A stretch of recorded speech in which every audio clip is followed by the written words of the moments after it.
Bueno, antes que nada, queremos agradecerte, Juliana Raffagnelli, académica, profesora universitaria, especialista en datificación, en estudio de plataformas digitales con un foco en distintos niveles educativos, educación superior, educación secundaria, por haber aceptado participar en esta entrevista a nuestro proyecto EDIT.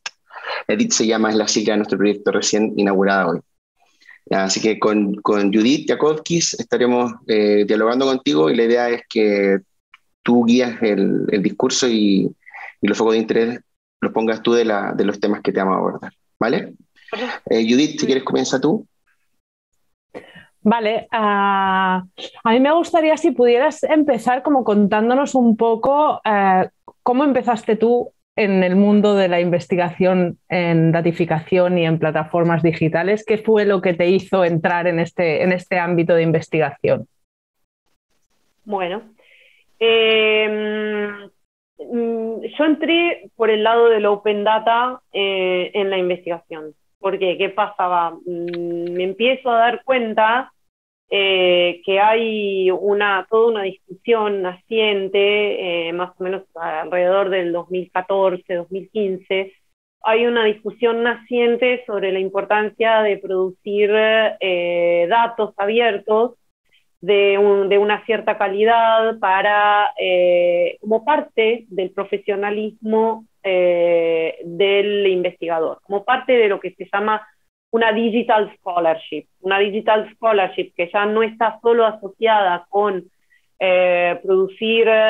usar medios digitales para tu trabajo como investigador, y que tiene distintas implicaciones y distintas facetas, sino también, y entra dentro de esa dimensión de digital scholarship, de competencia digital del investigador, el producir datos digitalizados abiertos. Y a partir de esa, digamos, esto me da mucha curiosidad.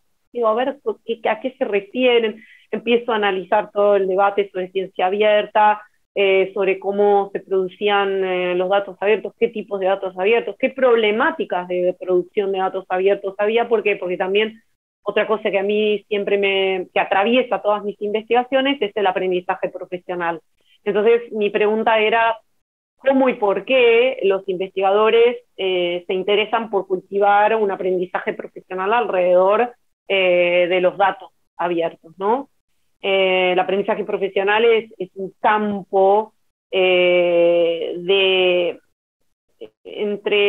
¿por qué es tan interesante? Porque es un campo donde el aprendizaje es siempre poco estructurado, siempre muy fluido, siempre muy ligado a un contexto social, de poder, de transformación, digamos, de agencia del trabajador o de la persona que aprende. Entonces, ese campo está atravesado por distintos temas. ¿Y por qué? Una de mis preguntas es, ¿por qué el tema de los datos aparece de manera tan importante? Leo un libro que para mí fue crucial en empezar a profundizar esa temática, que fue el de Christine Borman, Big Data, Little Data, No Data, creo que se llama, no me acuerdo ahora bien, mira, me acuerdo una laguna sobre el nombre del libro, pero me doy cuenta, Christine Borman, yo la había leído sobre el tema de Digital Scholarship, todo este libro se trata sobre todos los problemas culturales, sociales, de habilidades que tienen los investigadores para recoger datos, y termina con una serie de reflexiones que atraviesan, ¿no? El tema de la ciencia data-driven, basada en los en los macrodatos, en los big data, la ciencia basada en los little data, en los pequeños datos, en esta recogida artesana, como puede ser una entrevista, y la ciencia, o más bien en general es un problema de las humanidades basada en el no data, en el tema de cuando no podemos generar o no tenemos acceso, y ahí había toda una serie de problemáticas de poder, de poder extraer, de poder, digamos, del investigador, de poder de las instituciones. Y voy haciendo una lectura del tema de la datificación desde ese ángulo. En el momento en que cruzo ese tema con qué es lo que pasa con los datos en la investigación, digo, pero ¿qué pasa con los datos que se producen en el campo de la investigación? Empiezo a comprender, de la educación, empiezo a comprender que es otra dimensión. ¿Por qué llego ahí yo? Porque es otra dimensión de la Digital Scholarship. La Digital Scholarship, según Martin Weller, se basa entre lo que es comunicar, entre lo que es hacer investigación y entre lo que finalmente es el transmitir la ciencia a partir de una scholarship of teaching and learning, ¿no? De la docencia. Y entonces, cuando me pongo a ver ese lado, ese costado, es donde descubro fuertemente toda la problemática relacionada con el Big Data, Little Data y No Data en el ámbito de la educación, que me retrotrae a una serie de discusiones que yo ya a las cuales había asistido, que era, por ejemplo, la diferencia entre las problemáticas de la cuantificación en la educación, las métricas en la educación, el ejercicio de poder a partir de las métricas en la educación. Me retrotrae mucho a Biesta, que yo ya lo tenía leído anteriormente. Y es ahí donde empiezo a seguir a Ben Williamson y a todo un grupo de sus, bueno, Neil Selwyn también, ya lo tenía leído, ya lo tenía, pero empiezo a conectar esos cables y a decir, claro, aquí hay un problema fundamental de apropiación de los educadores, de los datos de los educandos, del estudiantado, para hacer lo que quieren. Una de las cosas que yo uso siempre cuando trabajo el tema de analítica de aprendizaje es que es una data-driven research in education, ¿no? O sea, es una educación basada en datos, una investigación basada en datos en la educación. Lo que digo siempre es que la primera conferencia, la LAC, ¿no? Learning and Analytics Conference, en el 2011, Siemens sale a decir, los estudiantes throw their data, ¿no? Tiran sus datos en las plataformas, tenemos esta riqueza de datos, también estaba el tema de los MOOC, con la gran producción de datos, y podemos hacer lo que queremos. Y ahí me acuerdo de Borman diciendo, no podemos hacer lo que queremos. O sea, es verdad que el usuario deja el dato, pero no significa que yo pueda hacer lo que quiera de ese dato. Al seguir profundizando en las líneas y en las citaciones que aparecen en este grupo, más que nada sociólogos de la educación, entre ellos Neil Selwyn, Ben Williamson, Jeremy Knox, no me acuerdo el nombre de Kipper, que está en Bélgica, llego a entender otro costado más que tiene que ver con una forma de presentación de uso de los datos en distintos ámbitos que tienen que ver con formas de un ejercicio de poder en cualquier usuario que se acerca a cualquier plataforma y que tiene que ver con una serie de conceptos. Aquí hay gente que viene de ciencia política, del ámbito de la comunicación, del ámbito de la sociología, por decir una Stefania Milan, por decir una Lynette Taylor, y que hablan o una Paola Ricaurte, por decir nombres, y que hablan de la justicia de datos, el colonialismo en la datificación. Entonces, yo lo que voy observando y voy construyendo como una especie de, como si tuviera delante de mí un rompecabezas gigante, enorme. Yo entré por un costadito y veía una parte de la historia y ya me parecía bastante complicada y bastante grande, y de repente voy colocando las piezas y empiezo a ver que hay una relación. Encontrar esta relación me lleva más o menos unos 3 años y teorizarla y realmente bajarla a lo que es el libro en el cual ustedes han participado con el capítulo, me lleva 5 años. O sea, paso 5 años de mi vida estudiando las distintas formas de la datificación y los distintos discursos de la datificación. No sé, por ahí me paro aquí porque ahí va un poco a la conceptualización, no sé si tienen preguntas específicas. Sí, mira, yo, bueno, primero, clarísimo el tema de trayectoria y nos ahorramos, bueno, no, como 3 preguntas, así que, pero hay una, la que era la segunda, que sí me gustaría profundizar porque entiendo la trayectoria, la concatenación de episodios, pero también tú empezaste a vincularte con el tema de la privacidad, ¿no? Pero primero hablabas del Open Access, ¿no? Open Data, y luego entramos a tema privacidad, que es un fenómeno bastante vinculado están totalmente mezclados, ¿no? Están vinculados. Entonces, ¿cuándo es que el tema de la datificación, o de qué manera tú te empiezas también a preocupar, o resulta preocupante con la emergencia de la datificación, también el tema de la privacidad de los usuarios de las plataformas? A ver, yo tendría que decir, para ser honesta, que la privacidad fue la última de mis preocupaciones. ¿Por qué? Porque yo, con un sesgo de democratización de la información, venía de todo el tema de Open Educational, Open Education, de Open Science. Mi de formación profesional me llevaba a que me interesara el activismo de datos, los movimientos de activismo de datos. Aquí el nombre, para mí la referencia, bueno, Estefania Milan, Emiliano Terré y Miren Gutiérrez, es una vasca, sea impresionante. A mí me preocupaba mucho más que la gente se pudiera apropiar del dato.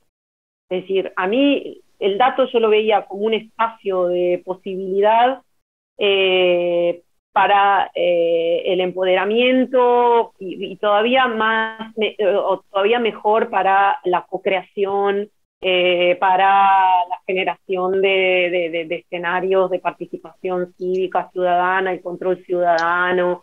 Me atraía mucho más eso.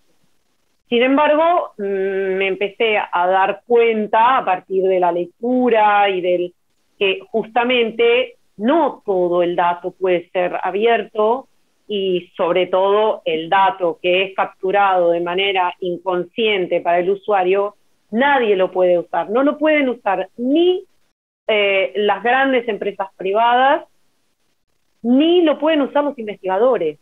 Y atención, que sea el gobierno, sea la ciencia, sean las grandes corporaciones, hay un proceso de apropiación del dato.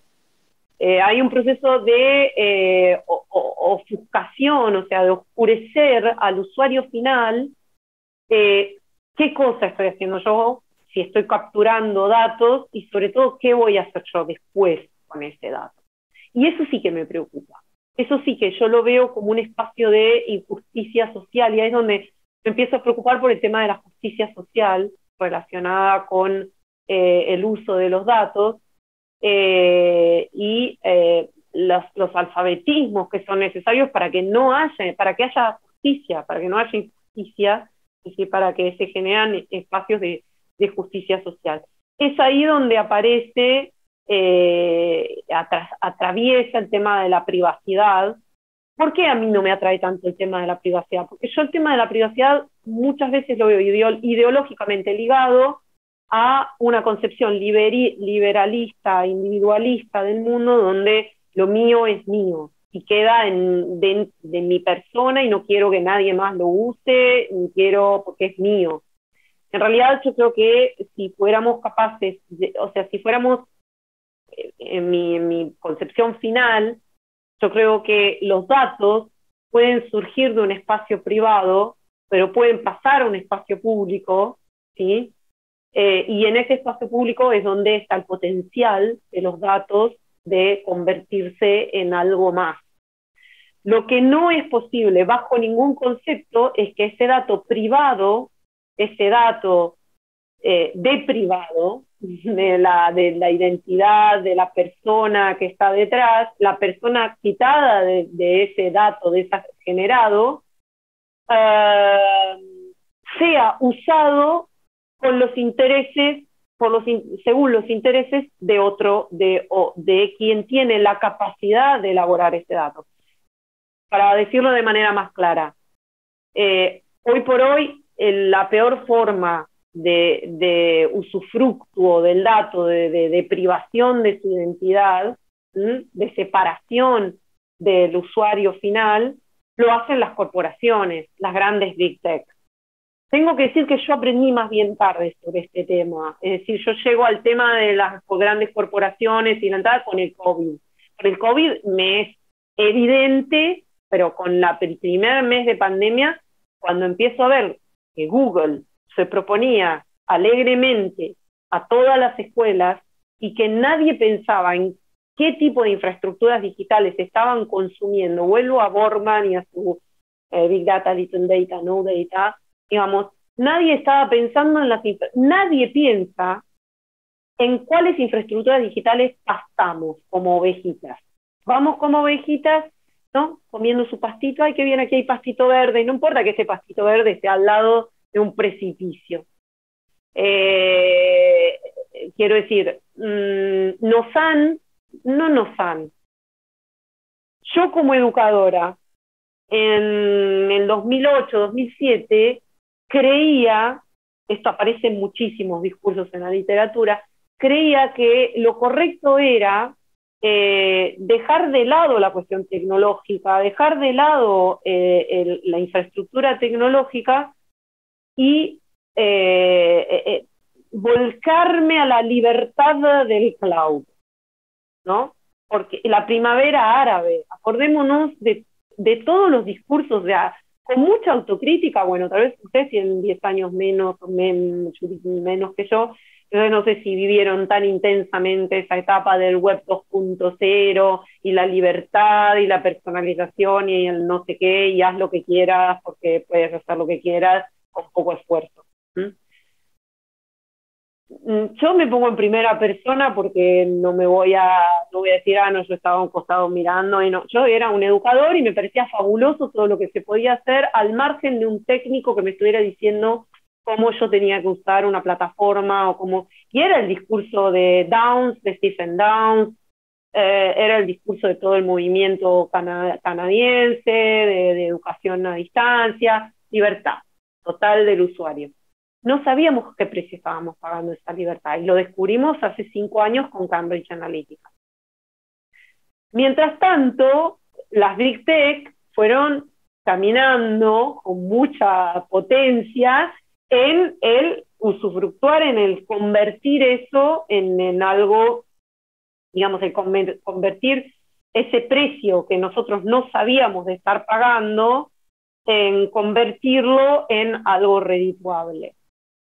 Había un modelo de business que ninguno de nosotros lo comprendía ni lo veía, y es ahí donde es este tipo de fenómeno que a mí me preocupa mucho más que la específica problemática de privacidad. Es claro que hay una problemática de privacidad, pero no la relaciono con qué van a hacer específicamente con mi identidad, con mi dato, en lo específico. A mí lo que me preocupa es el mecanismo antidemocrático de concentración de poder de alguien que puede usar eso que yo dejo con un principio que puede ser absolutamente opuesto ideológicamente al mío, y yo no tengo posibilidad de tomar ninguna decisión en ese escenario. Es decir, Google viene y me vende que la educación es buena de esta manera, ¿no? Y a mí no me queda otra opción que aceptar el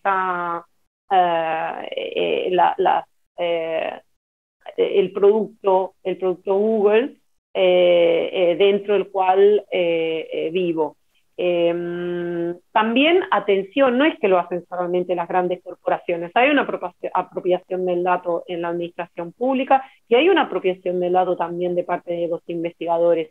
Es decir, hay élites que recogen y elaboran datos. El problema Y el problema de privacidad también está en la investigación, el problema ético, más que un problema de privacidad, es un problema ético en relación al uso de los datos. Ah, fantástico. Tengo tantas cosas apuntadas que no, que no sé por dónde seguir. Hay una cuestión que nos interesa especialmente. Creo que quedó meridianamente claro por qué dentro de tu top 3 de preocupaciones no está la privacidad, aunque sea una preocupación. Y entiendo que tu preocupación tiene que ver más con nuestra situación cautiva respecto a algunas tecnologías, más que con nuestra situación de exposición, por decirlo así. Sí. Y quizá estaría bueno poder hablar un poco de esta cautividad que entiendo que se agudiza con la entrada de las Big Tech y de las plataformas educativas por la pandemia en las escuelas. ¿Qué puede representar eso en términos de aprendizaje de niños y niñas bastante pequeños, de jóvenes, de sus derechos, de su futuro de aprendizaje, etcétera? Uh-huh. Bueno, respecto de dejar en claro, porque, a ver, no es que no me preocupe el problema de la privacidad, es que yo veo muchos de los discursos ligados a la privacidad, los veo muy relacionados con una ideología neoliberalista en la cual el individuo se pone delante del proceso, digamos, del objetivo común, democrático, colectivo. Es decir, voy a poner un ejemplo.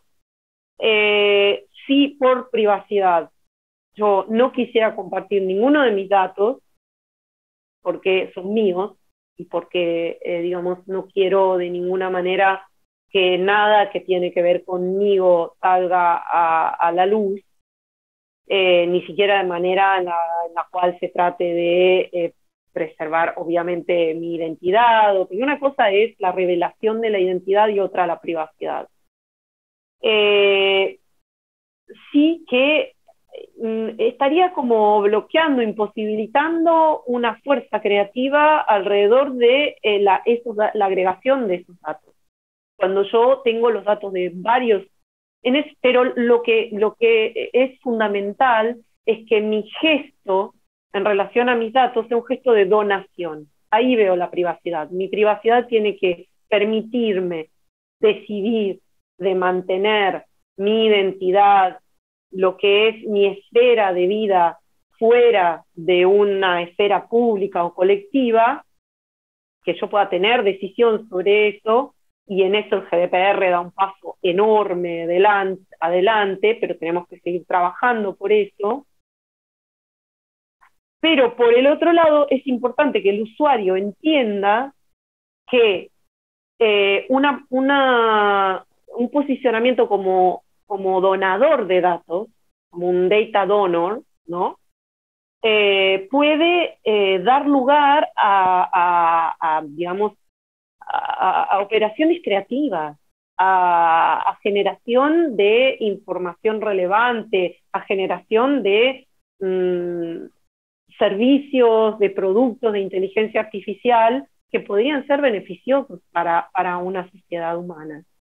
Y eso obviamente lo tenemos que ir midiendo, tenemos que ir todo el tiempo en un diálogo entre tecnología y humanidades y ciencias sociales para ir midiendo hasta qué punto esos desarrollos pueden ser positivos o pueden no serlo.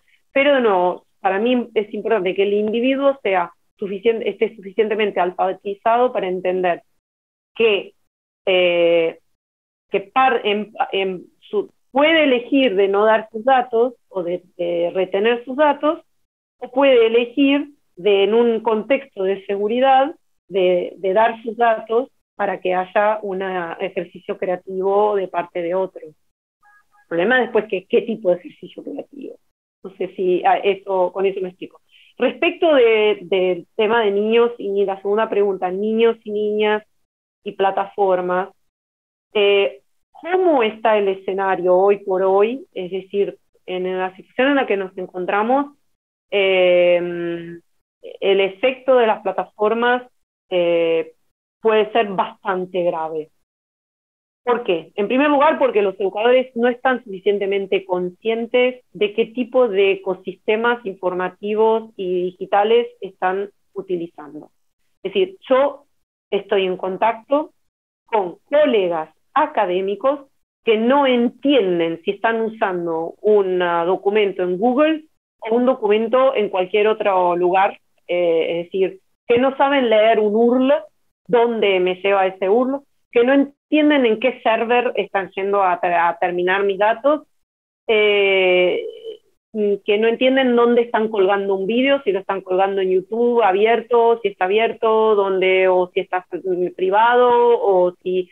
Es decir, hay una ignorancia importante por parte de personas instruidas, y también en eso incluyo al colectivo de los educadores, respecto de las arquitecturas o ecosistemas de medios que consumen, y sobre todo lo que yo llamo la arquitectura digital.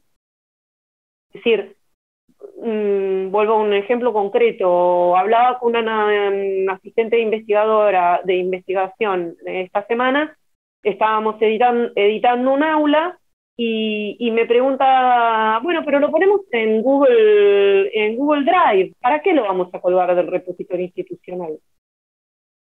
Y luego, bueno, pero si está en Google Drive, ¿por qué tenemos que dónde poner el enlace o en el aula virtual?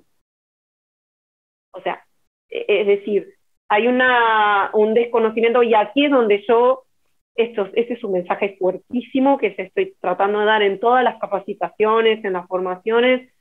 Si hace 15 años o 10 años yo decía, como tantos, ¿no? El cloud, desentendámonos del peso de la tecnología, de la infraestructura tecnológica, porque tenemos todo a nuestra disposición y podemos ser libres.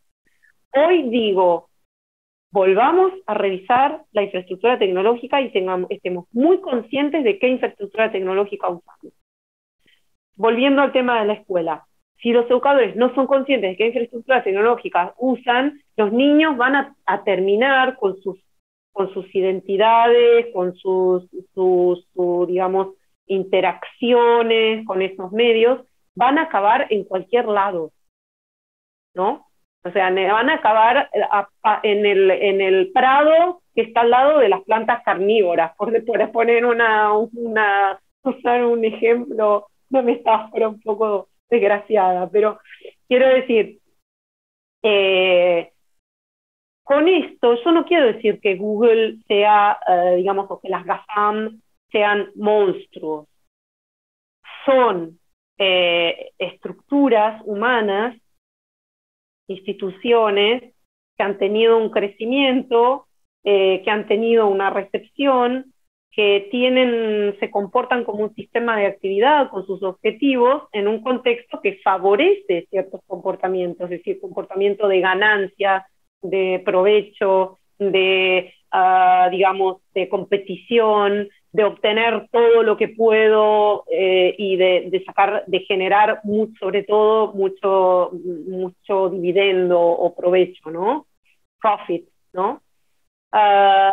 Por lo tanto, se comportan de esta manera. ¿Por qué? Porque en el ecosistema no hay ninguna otra tensión, o en los sistemas de actividad humana no hay ninguna tensión que los pare. Por ejemplo, la normativa. Por ejemplo, o sea, el GDPR es la primera fuerza, primer vector que entra en la escena diciendo, no se puede, no puede ir. A ver, tenemos un sistema capitalista que ha favorecido absolutamente las dinámicas de las Big Tech. Entonces no nos podemos horrorizar que las Big Tech se comporten de esta manera. Ahora, yo lo que estoy viendo en el último año particularmente es una atención importante de las Big Tech por generar espacios de ética. Por ejemplo, estoy muy consciente que Amazon, por ejemplo, está generando task force, ¿no? O grupos de trabajo de gente que viene de humanidades y de ciencias sociales para trabajar en el etiquetado y en el análisis de, por ejemplo, el contenido que se postea y que antes se hacía a partir de un algoritmo de manera automática. Es decir, están mucho más atentas al human in the loop, están mucho más atentas estas Big Tech a revisar sus algoritmos, con lo cual, digamos, la investigación social ha tenido un efecto en el comportamiento de estas Big Tech.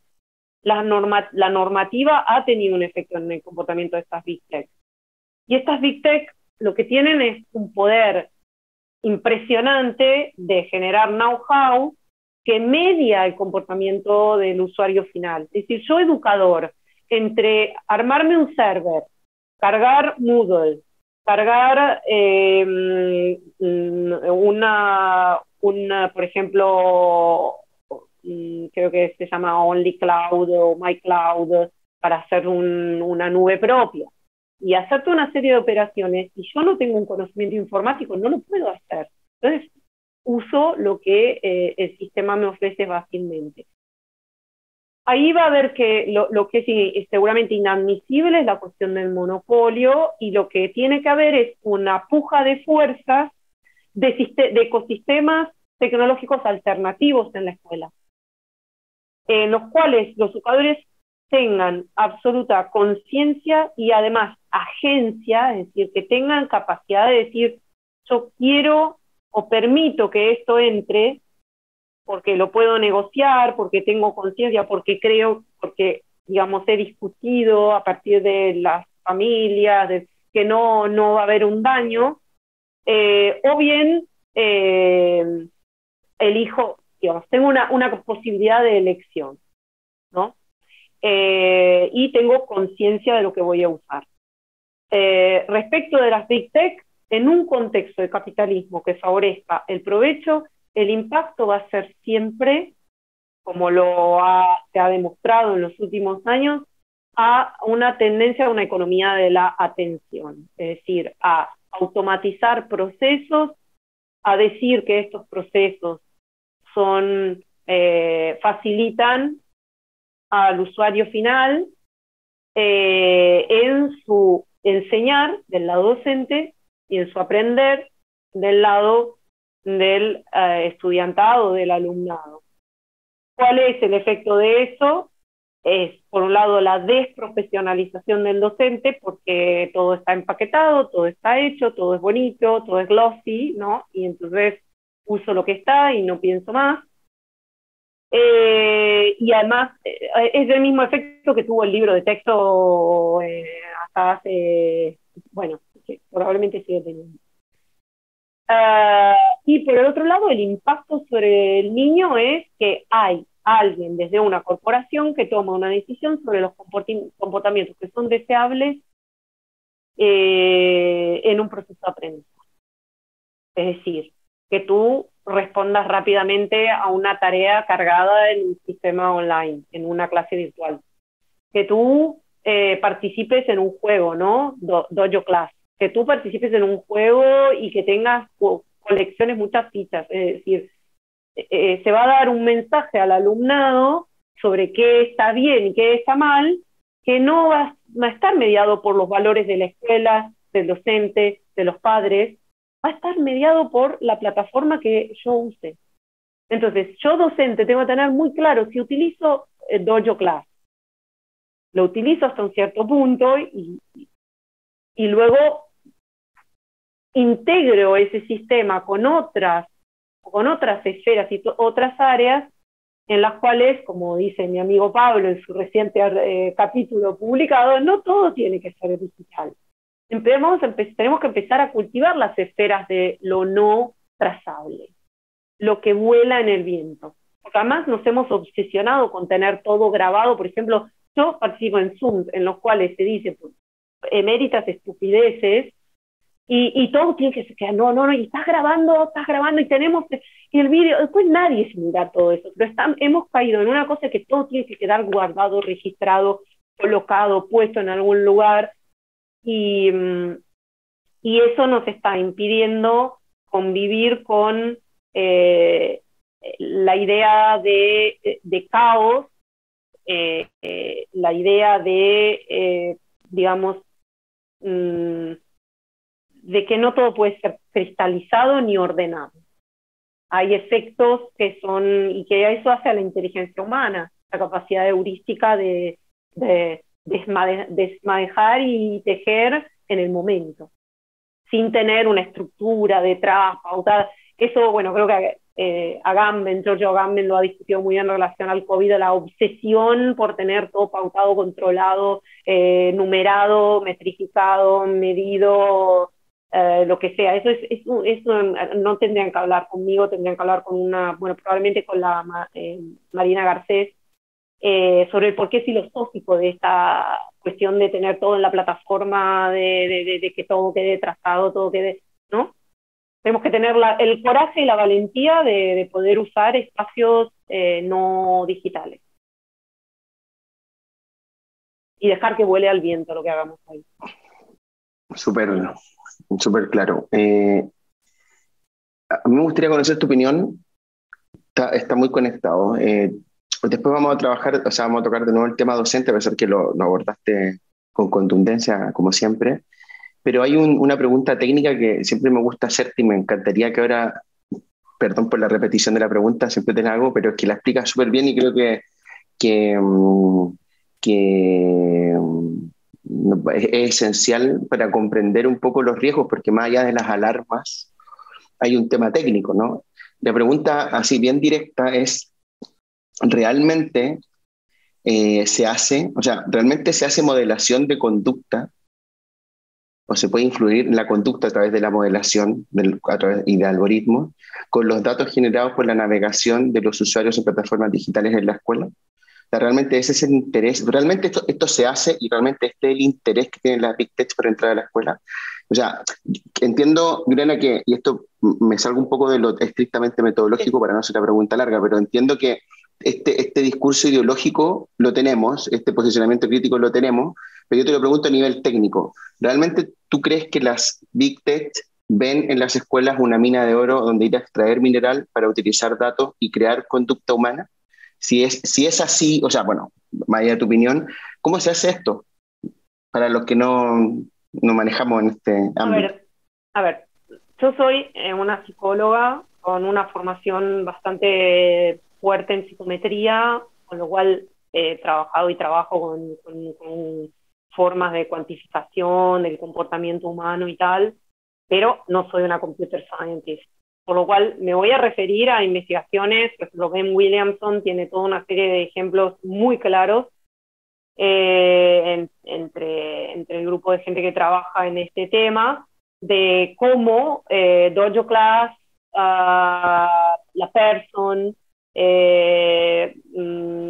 entre otras, Google mismo, utilizan los clics, downloads,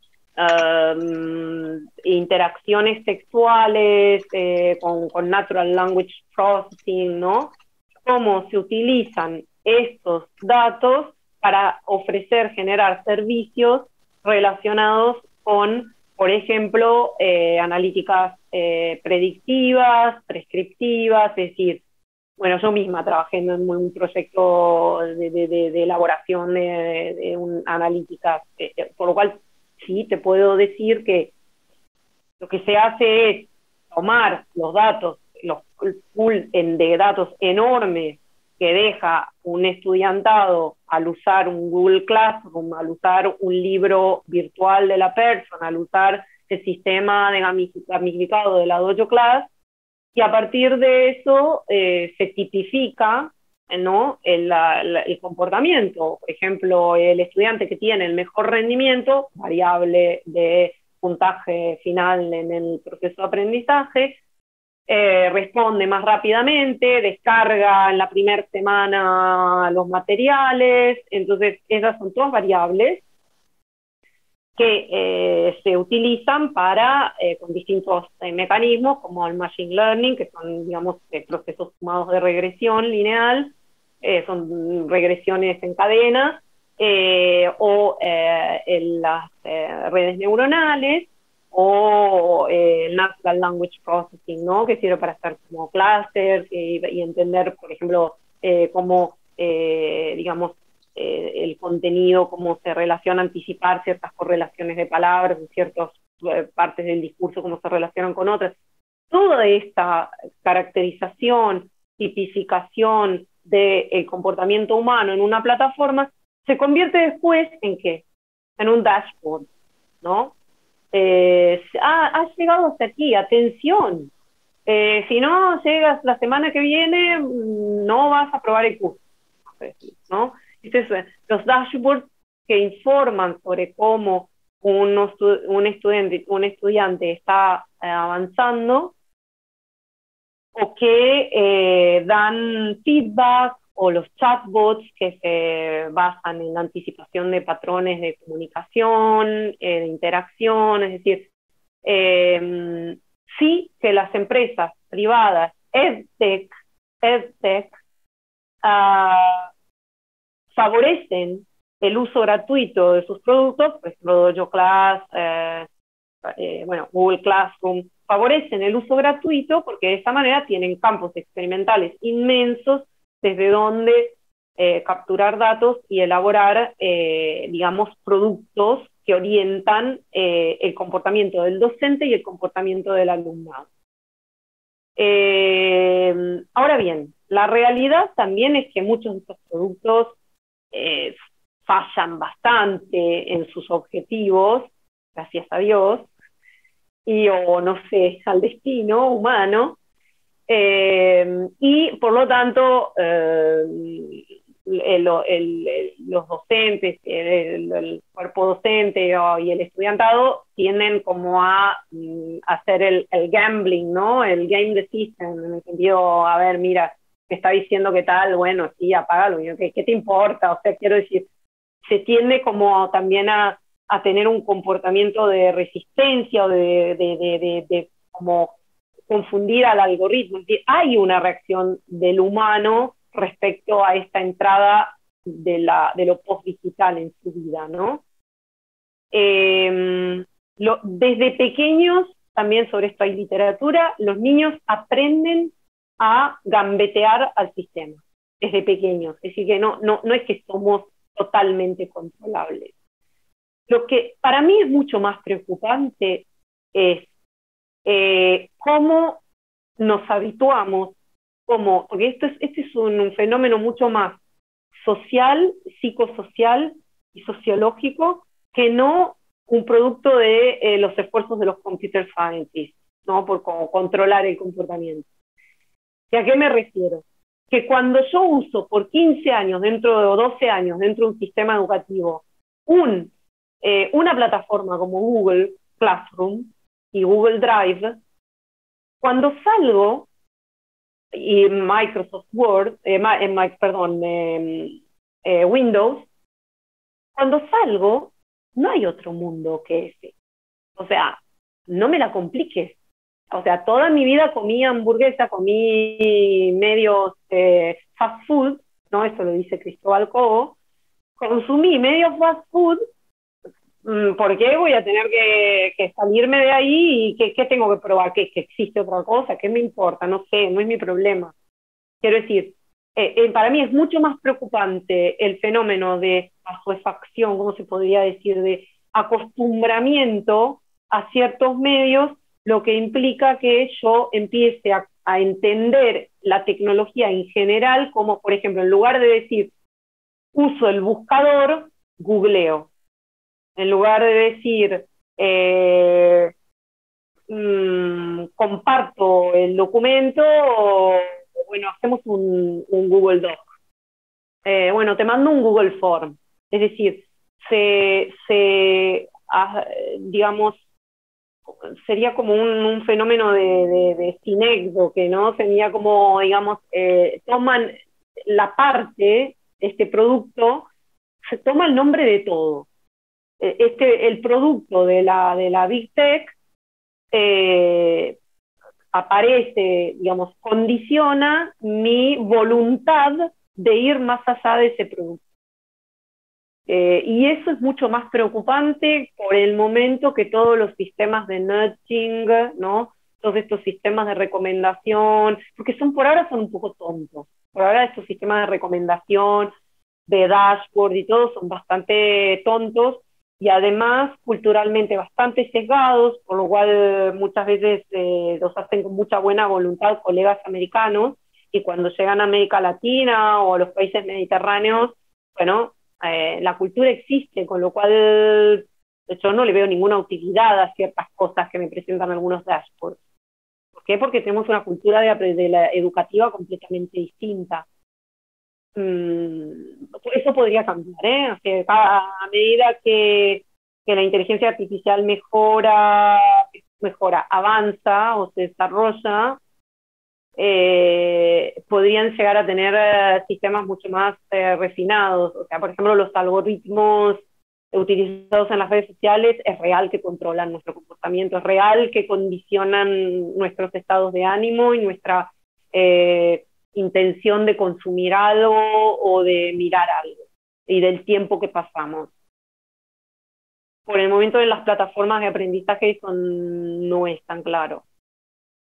Juliana, y pensando en esta expansión, ¿no? de tantos recursos distintos, tú has mencionado unos cuantos, ¿no? Que muchas veces nos quedamos solo en Google Classroom o Microsoft, y hay un montón de pequeños, entre comillas, recursos que se usan en las aulas. ¿Tú cómo crees que esta expansión y esta extensión puede estar afectando a los sistemas educativos en términos de equidad educativa?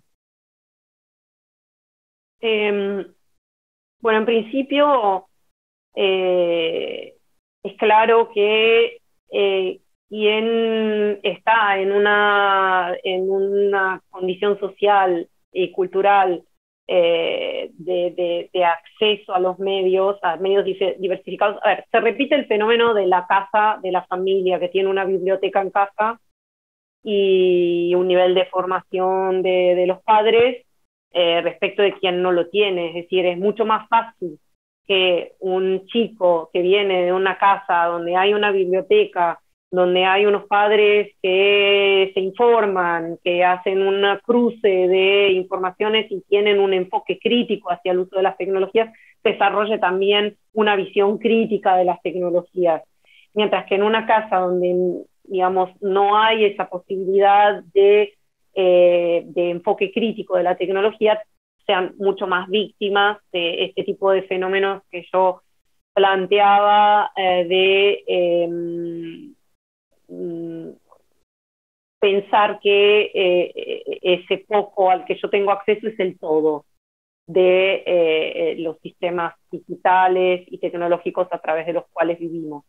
Con lo cual, naturalmente, hay una mayor posibilidad de controlar el comportamiento de esas personas, mucho más que el caso en el cual hay una riqueza informativa en un contexto familiar, por el cual, contexto familiar y escolar, ahí es donde la escuela tiene un rol, ya lo sabemos, este es un gran discurso, viejo discurso, la escuela tiene que tener un rol nivelador, porque es la escuela que tiene que promover este consumo crítico de las tecnologías y de los medios digitales y ayudar a los niños a que sean ellos que vuelvan a casa y digan, no, a ver, mira, no es que googleas, no, además de Google existe, no sé, DuckDuckGo, o además de Microsoft, tenemos un pirateado de Microsoft, no usemos ese paquete, podemos usar LibreOffice.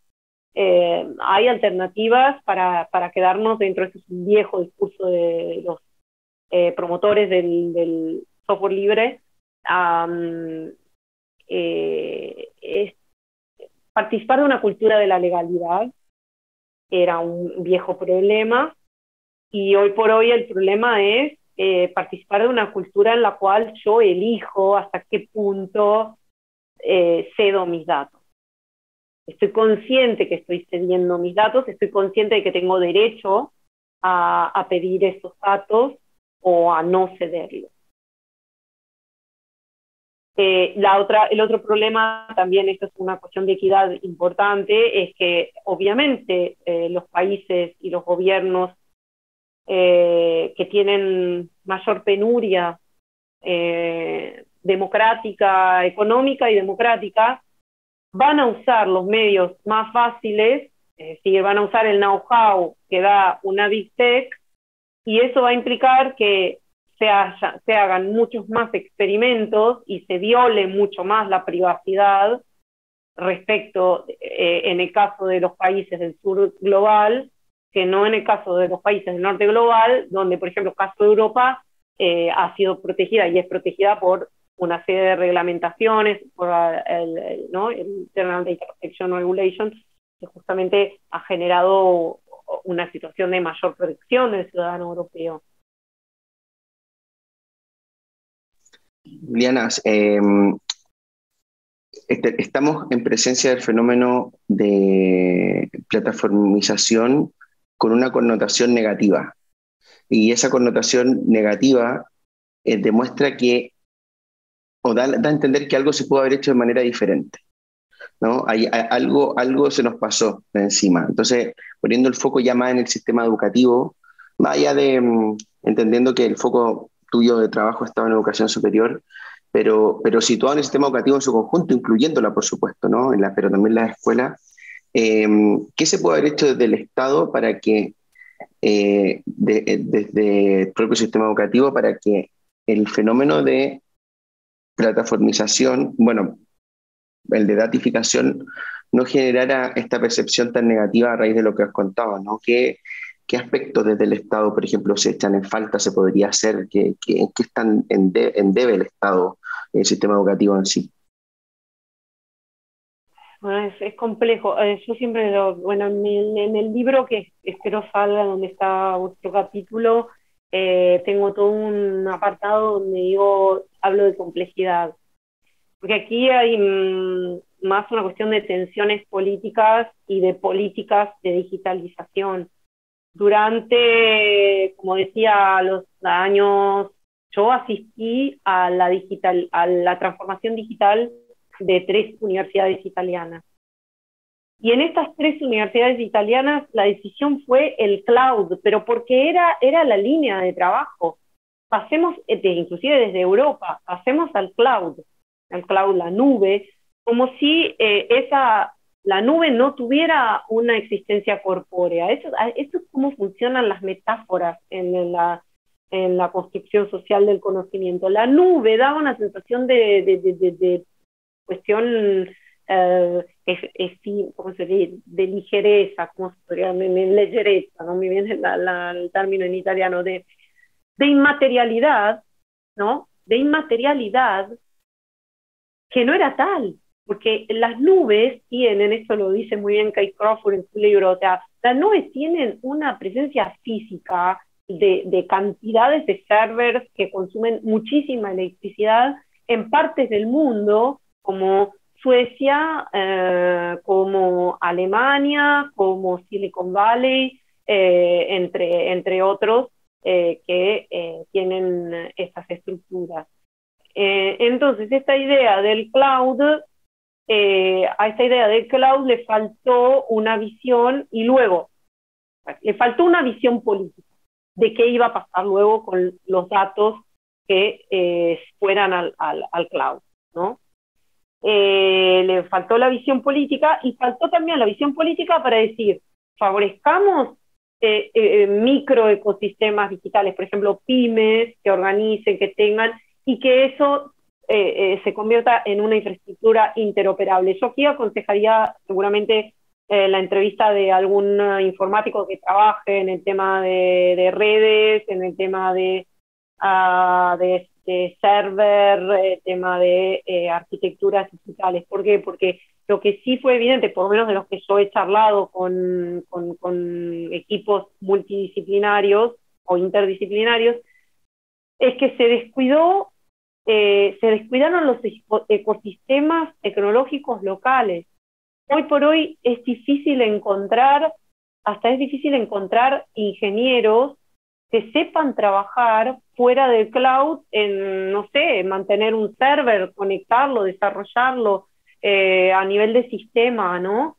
Con lo cual, eso significa que nos convertimos en extremadamente dependientes de una centralización informativa y competencial, cognitiva. Es decir, todo está en Silicon Valley. todo, y nosotros nos desprendimos de ese know-how para construir lo que sería la cáscara, que es lo que quiere hacer el usuario. Es verdad que eso dio mucha más libertad al usuario, pero la otra cara de la moneda es justamente la dependencia y la imposibilidad de decidir. Ahí es donde entra los marcos normativos y la regulación jurídica de la acción de las Big Tech. El problema es que las Big Tech tienen un monopolio, tienen una concentración de poder a partir del know-how que es difícil de contrarrestar. La propuesta de muchos, en el caso de la educación, es de generar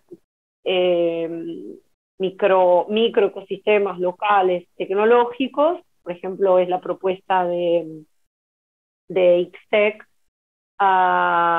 XNet, donde informáticos locales hagan toda una serie de instalación con uso de software open source, donde haya una transparencia, sea la captura queda en servers que están controlados por los mismos participantes, o porque los participantes tienen conocimiento de dónde van y qué se hace y cómo son usados los datos, y por el otro lado una cultura de legalidad ligada al uso de software open source, y beneficiar así a empresas, otro tipo de empresas, una ecología de medios diversificada para no seguir potenciando el monopolio tecnológico.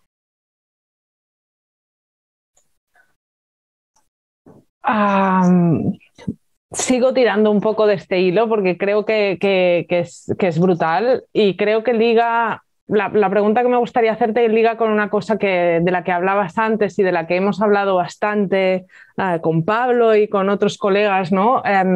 Sobre lo que decías antes de, bueno, si he estado expuesta 15 años a un tipo de tecnología, cuando salgo me da mucha pereza enfrentarme a que me cambien de sitio un menú o a cualquier tipo de cambio, ¿no? Entonces tú ahora estabas hablando de alternativas, ¿no? Y entiendo que es muy dificultoso desarrollarlas o que puedan competir con las Big Tech precisamente por esta habituación tan grande y esta interiorización tan grande en los usos, en la cotidianidad de la gente de este tipo de experiencias, ¿no? Entonces, un poco, si nos pudieras dar 4 pinceladas sobre tú cómo crees que podría hacerse este camino a nivel escolar. Has hablado de formación del profesorado, pero esto cómo lo hacemos, ¿no? A nivel de cómo concientizar a las comunidades educativas, a las familias, al alumnado, a los profes, de todo el potencial que tienen las plataformas digitales, pero de la importancia de controlarlas, ¿no? De no dejarlas en manos de quién sabe quién, que haga lo que quiera, tanto a nivel de generación de contenido como a nivel de gestión de datos personales, ¿no? Sí, el problema es, yo ahí me encontré con un problema importante en mi práctica profesional, porque bueno, yo me ocupo principalmente de faculty development, o sea, mi trabajo, además de la investigación, ha sido siempre la formación del profesorado para el uso de tecnologías en la didáctica universitaria, en la docencia universitaria, ¿no? Como muchos de nosotros. Yo me encontré con ese problema a lo largo de eso, sí que tiene que ver con mi investigación, y eso se replica en el mundo de la educación primaria y secundaria. Yo llego con un discurso sobre la datificación, el capitalismo de vigilancia, digamos, un capitalismo cognitivo, el control de comportamiento, el nudge y toda una serie de discursos. Y el problema después es la alternativa. ¿Y qué alternativa te doy? Además o sea, te concientizo, pero no te doy, como en el caso de Freire, no te doy la herramienta tecnológica como en el caso de Freire, la escritura, ¿no? En su trabajo de alfabetización, para que tú le puedas hacer frente a ese mundo que te disturba. Sí que es verdad que con otra colega, con Carolyn Kuhn, estamos hablando de agencia política y de activismo. A ver, por ahora lo único que puedo hacer por ti es prepararte a que te conviertas en un actor que hace uso de su agencia política. Su agencia política, este es un término de Carolyn, no, atención, quiero que quede claro que no, o sea, voy detrás de ella, ¿no? Pero sí que yo planteé lo del activismo académico, que no nos podemos quedar ahí, o sea, como mucho yo tengo que sentir que estoy luchando o que estoy participando en movimientos para cambiar la situación. Por ejemplo, pedir a la política local y a la política institucional que no se hagan ciertas compras, que se hagan, si se tiene que invertir, que se invierta de una cierta manera y no de otra. Entonces, para traducir eso en términos concretos, si la escuela, el problema de la universidad es un poquito más, ligeramente más independiente de la escuela en la elección tecnológica, y generalmente son unidades muy grandes. Entonces, bueno, se decide comprar plataformas Zoom para hacer, digamos, para trabajar en la didáctica a distancia. Puede también decir, bueno, me instalo un server y uso Googlebot, por ejemplo. En la escuela eso es un poquito más difícil y requiere una gran participación de los ayuntamientos o comunas o municipalidades, gobiernos locales, gobiernos regionales. Es decir, requiere de alianzas estratégicas, y es ahí donde se ejercita la agencia política, no en el sentido de hacer política o una política, digamos, relacionada con el voto, con el partido político, sino una política como un participar en los procesos de governance tecnológica. Es decir, yo lo que hago es, como educador, comprometerme a tratar de usar los medios que sean más respetuosos de la privacidad, el uso de los datos, que tengan políticas de datos claros. Es decir, voy a leer atentamente las condiciones de uso. Refiero ahí al libro de Cristóbal Cobo, Acepto las condiciones, como si dijera, bueno, no tengo otra cosa que hacer, no puedo hacer nada más, acepto las condiciones porque necesito, bueno, a ver, ver realmente si hay alternativas, y luego de eso, pujar a nivel colectivo, es decir, trabajar en un esfuerzo colectivo por generar dinámicas distintas que son muy complejas y que requieren de un liderazgo político, de política en tecnología y en digitalización. Ya, eso yo tengo un artículo escrito que es Beyond the Educator's Hubris, ¿no? Hubris, ¿no? Es este sentimiento de orgullo, como de arrogancia en el aula, y dijo, yo todo lo puedo y yo voy a decidir y yo me voy a montar el server en casa y me voy a hacer mi uso de... No, eso no es una salida.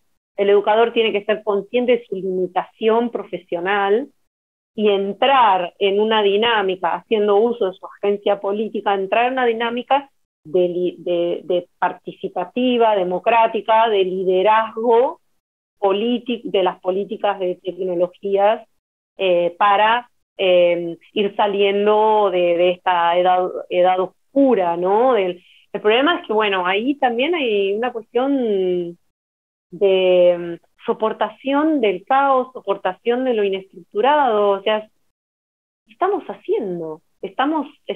participando para ver hasta dónde llegamos. No significa que yo ya te estoy dando la solución, mañana empezás así y ya está. No, yo estoy diciendo, lo único que te puedo decir es que tenemos que poner en práctica nuestra agencia política. O sea que tal vez lo resolvamos en 10 años, el problema. No lo sé. Ya estamos llegando al final, así que bien. Nos quedan 2 preguntas que son más generales, más de reflexión. Esta te va a sacar un poco de o sea, aquí te pido que tomes un poco de pausa, porque tiene que ver con una respuesta súper concreta, así que se te vengan a la mente, por supuesto, ¿no?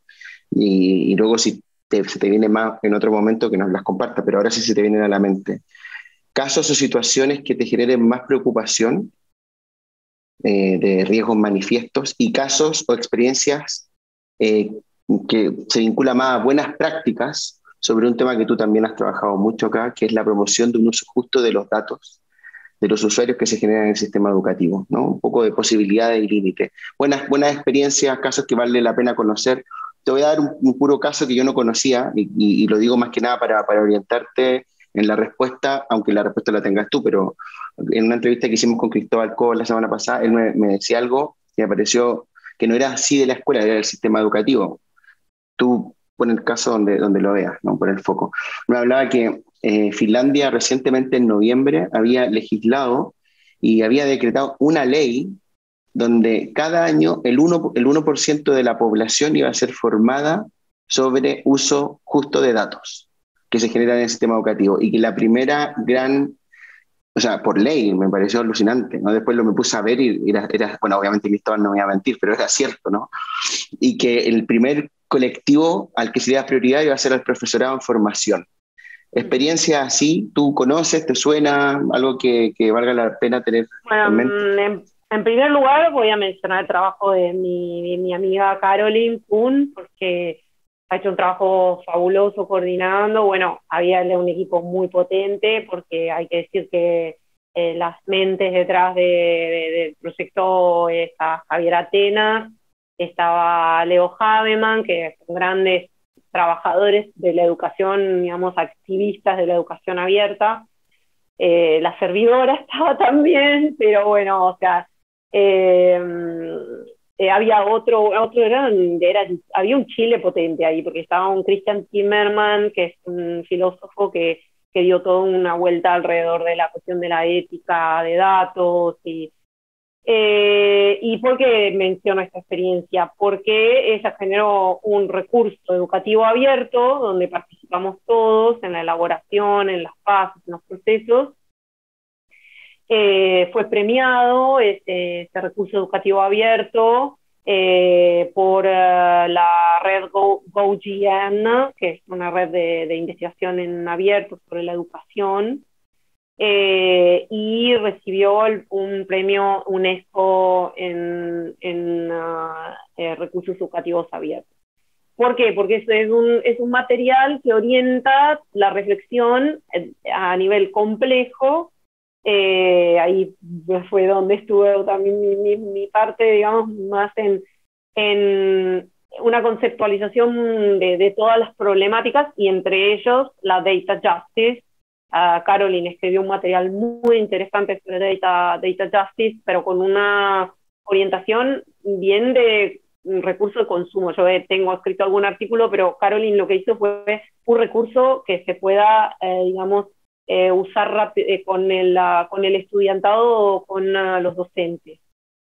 El problema es siempre ver como este tema como muy abstracto. Por lo cual, otro ejemplo interesante, hay muchos ejemplos interesantes, hay varios proyectos que yo he mapeado.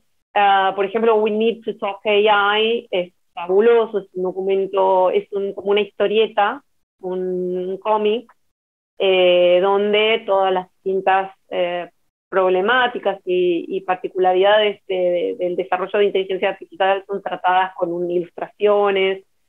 Hay Data Detox Toolkits, o sea, hay materiales que sirven para entender cómo desintoxicar nuestros teléfonos de la captura de datos.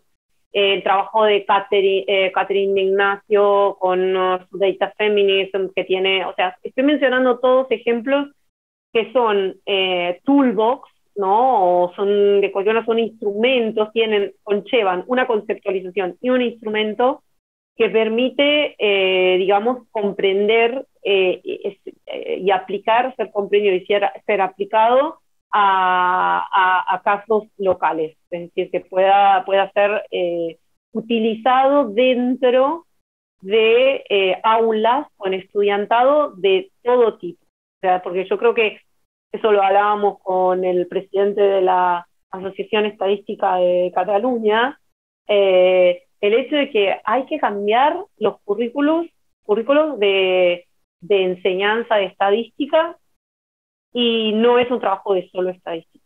Es decir, los estadísticos tienen que participar, nosotros tendemos, en la parte de la investigación social, tendemos a banalizar tremendamente las mentes que vienen de estadística o de computer science. Nos parece que son tontitos y que no entienden.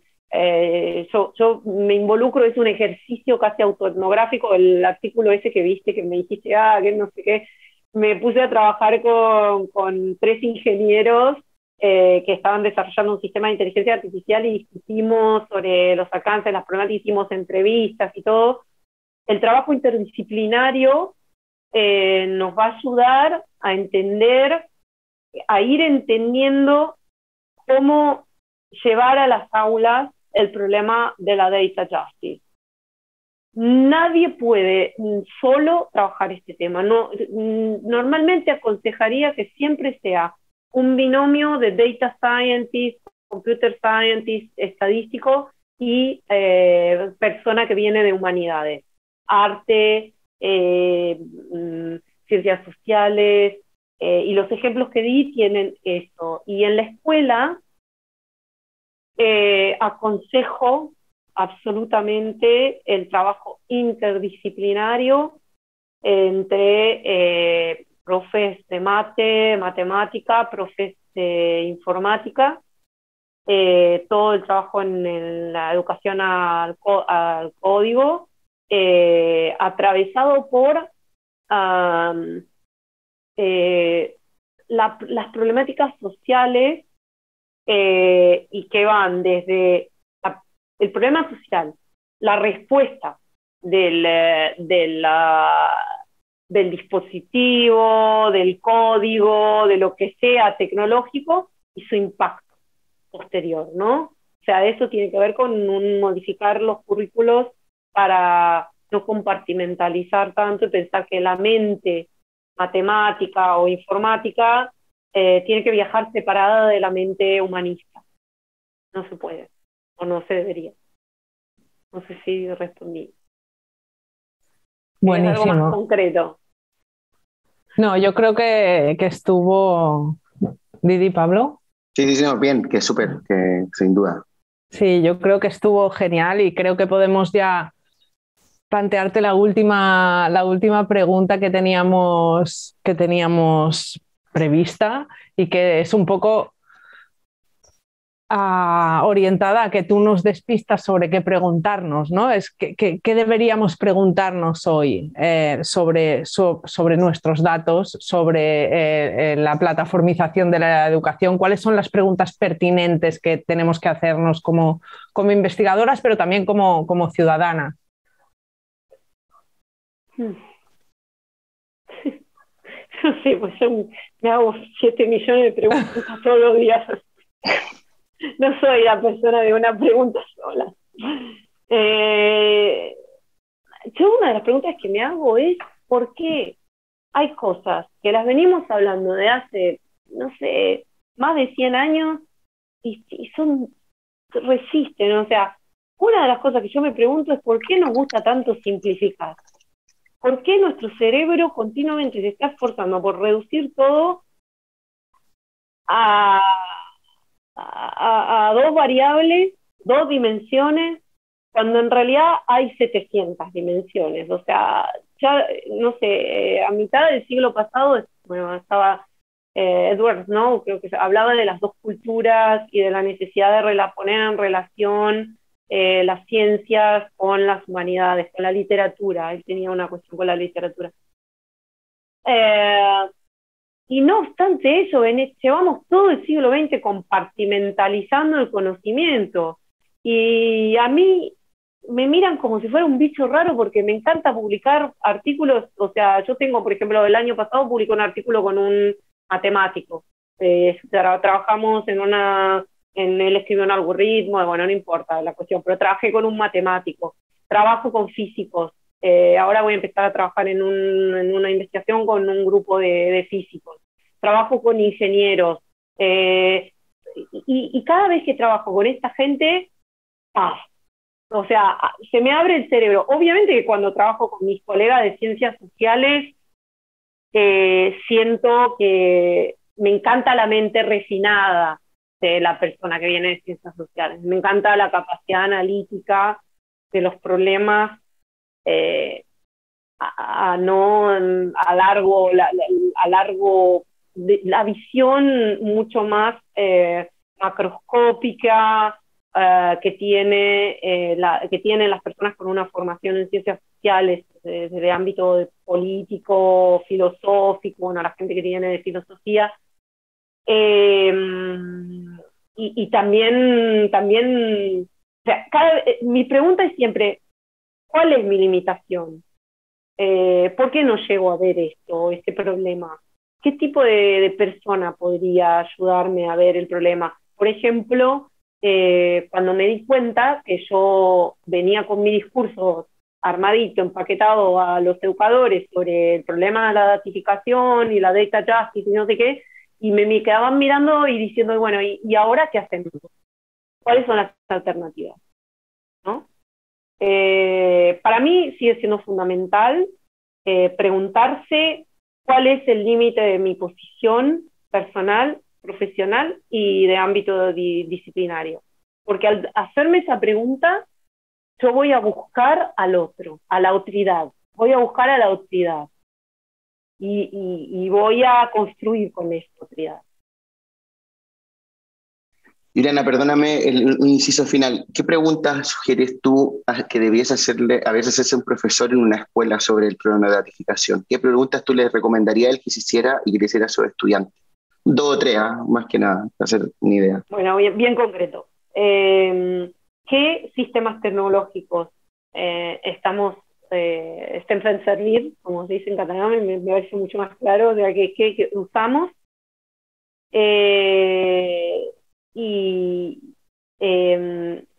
Hemos leído hemos consultado las condiciones de uso, somos conscientes de las condiciones de uso de esos sistemas tecnológicos. Esa sería un tipo de pregunta. ¿Qué necesitamos para entender mejor qué se hace con nuestros datos, qué se hace con los datos y qué tipo de algoritmos atraviesan nuestras vidas? ¿Qué tipos de algoritmos atraviesan nuestras vidas? Y esos algoritmos que atraviesan nuestras vidas, ¿tienen impacto en nuestra economía diaria? Es decir, ¿tienen impacto en nuestra economía atencional, física, diaria? Eso sería mi pregunta que podría hacer. Hay más. No las mandas cuando las tengas, por audio que sea. Juliana, te queremos dar gracias. No sé si Judith quieres decir algo más. No, simplemente agradecerte, espectacular. Mil gracias por tu tiempo, Juliana. Bueno, genial.